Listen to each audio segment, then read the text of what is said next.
When motorcycle riding, it can at times be convenient to have a 12-volt accessory or USB power source available for charging your phone, GPS navigation, and other devices.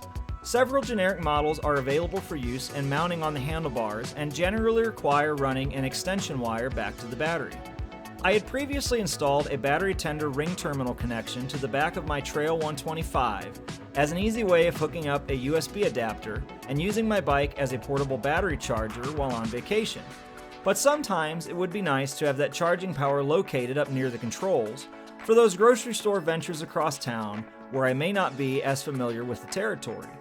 Up until now, I had been too unmotivated to pull my down tube cover and run an extension to the rear of the motorcycle, and in no way have I been willing to splice into my factory wiring harness. I was made aware of a plug-and-play solution available on Amazon for a whopping $19.99 and decided that I'd give it a try. Let's see if we can get away with a simple and clear installation how-to video which doesn't end up taking an hour. The first step is the easiest. Remove the rubber plug from the Trail 125's dash by pushing up from the bottom. This piece can be discarded unless you plan on removing the USB port later on, in which case you'll want to save it. Unscrew the locking nut from the USB charger and feed the wires through the newly exposed mounting hole. This particular model does have a tight fit into the mounting hole and is not the easiest to install, but it will go. Do not grind away at your motorcycle.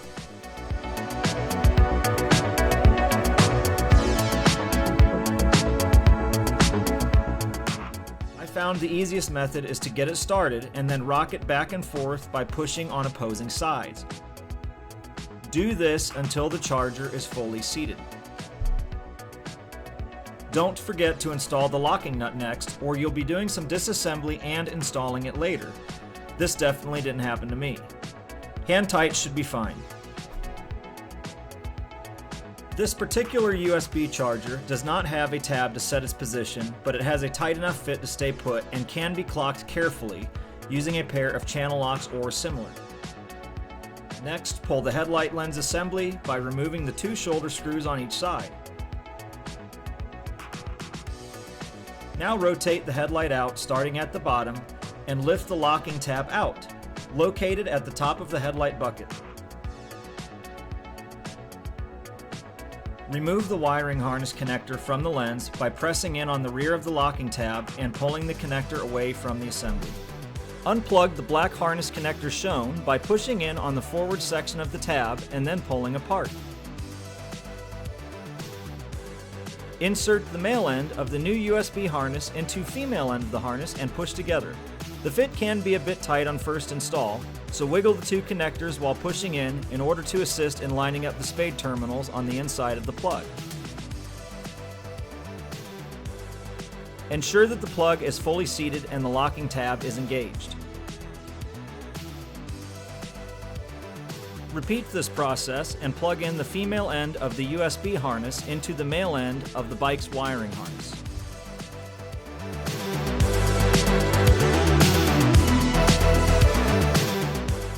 You may realize at this point that it would have made more sense to complete the next step of attaching the bullet connectors to the USB charger before installing the charger into the bike.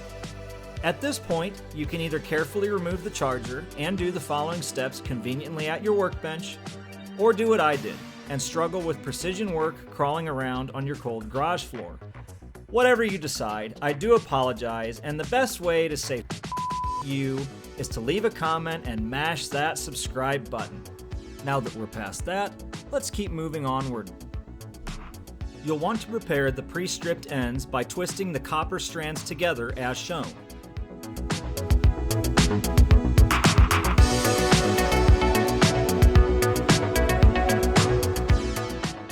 While there is a bit extra, length should be fine as you can tuck the excess into the hollow bullet terminal.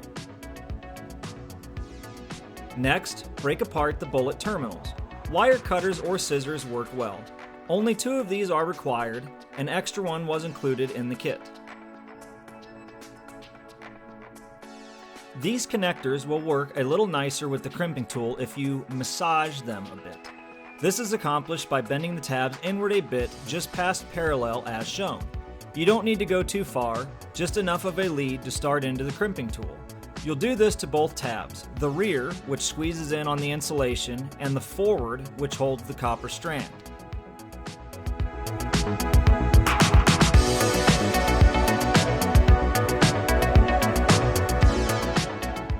Test fit the connectors on each wire. The configuration which makes installation easiest will have the copper strand of the wire slide between the forward tabs, with the insulation stopping against those same tabs as shown.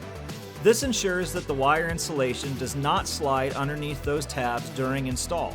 This mistake is very common, and I have even seen it happen on expensive aftermarket electrical components from the factory. The crimping tool that I'm using was purchased from Vintage Connections. It retails for $39.99 and works very well with these type of terminals, as well as standard insulated automotive connectors if you purchase the extra die kits. If you plan on doing other motorcycle wiring work, it may benefit you to purchase a connector kit, as they come in very handy on doing proper harness customization or repair. I'll include the link in the description. Don't worry, we're not sponsored by these guys. I'm suggesting this tool setup because it works well. This channel sucks far too much in order to attract any kind of monetary support. You'll need to have the die set installed into the crimping tool as shown.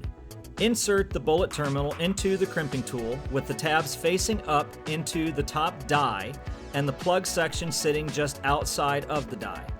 Slowly squeeze onto the connector to seat it into the die without crimping it. Double check to make sure that all is correct and take your time. If you mess this up, you'll have to re-strip the wire and use the extra connector. Squeeze the handle as far as it will go and release. Check the connection by lightly tugging on it to make sure that it's a solid crimp. In this particular case, the copper was slightly loose underneath the tabs, so I moved it over from the 14 to 16 gauge die over to the 18 to 22 gauge die and re-crimped.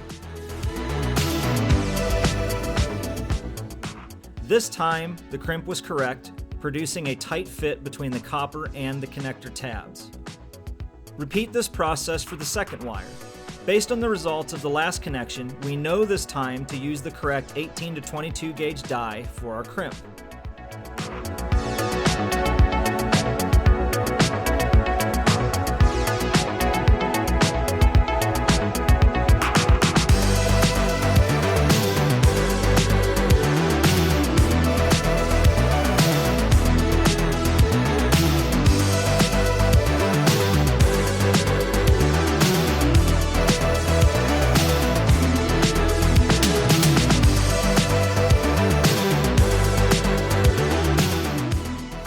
On my USB install kit, the sleeves on the female connections were slid back on the wire and not correctly seated onto the terminal.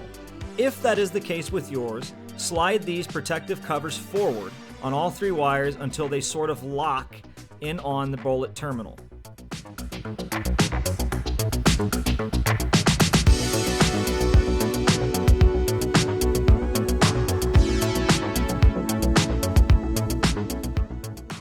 Normally, I would put the sealing sleeves back onto the wires before crimping any terminals on to make things easier. However, to leave myself more room to work with the small length of individual wire coming from the USB harness, I decided to do this afterwards. Wet the terminal and sleeve, and painstakingly influence them onto each terminal as shown, shorter side facing inward.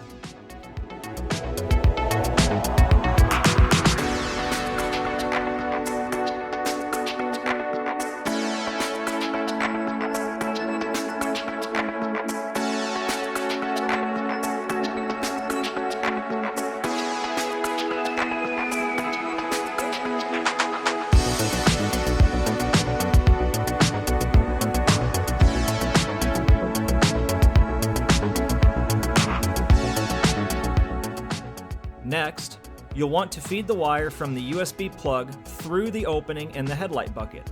I'm fairly picky about finding the cleanest path, and it may take a few different tries to find something that works best. Plug the male end bullet terminal on the black negative wire into the female end of the USB adapter harness.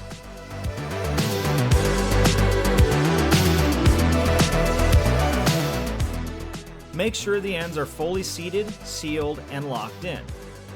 Repeat for the red wire, but instead, you'll likely want to install it into the white wire on the accessory harness.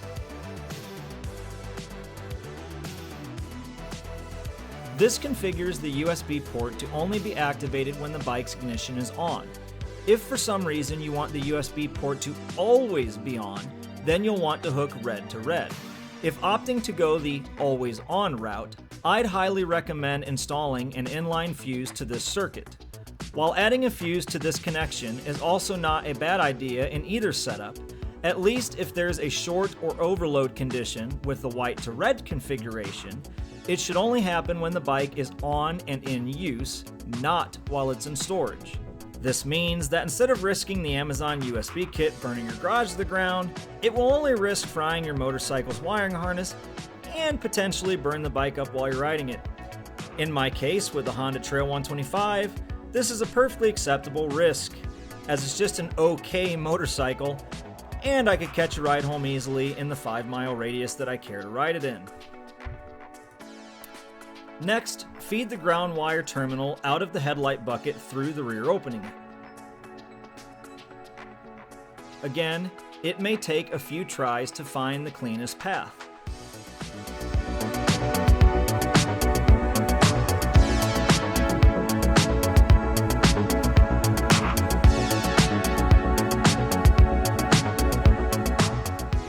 I couldn't quite tell from the directions where the ground was supposed to attach, but I opted to ground it to the harness clip mounting location on the left side of the triple tree.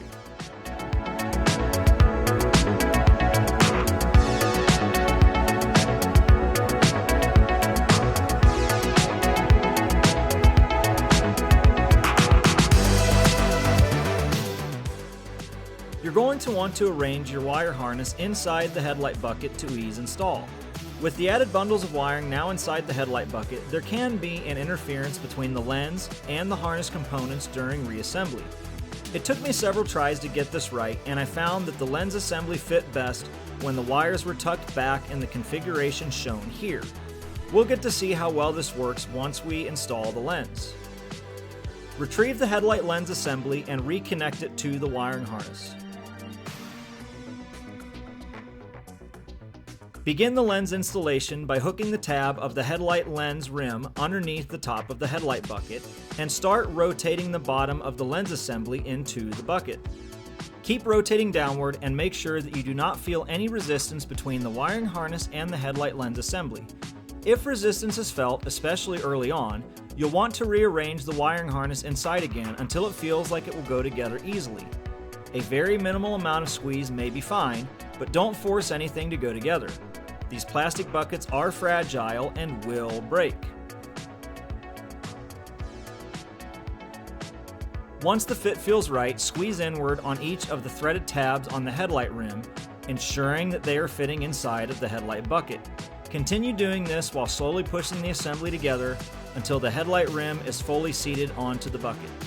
Hold the assembly together while reinstalling the shoulder screws. Make sure the shoulder of the screw falls into the recess on the plastic housing while screwing them down, or you can damage the bucket.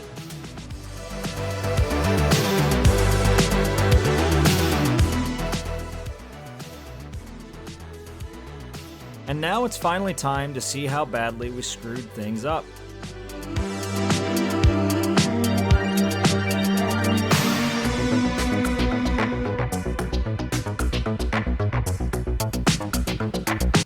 My God, that's gorgeous. Whoa.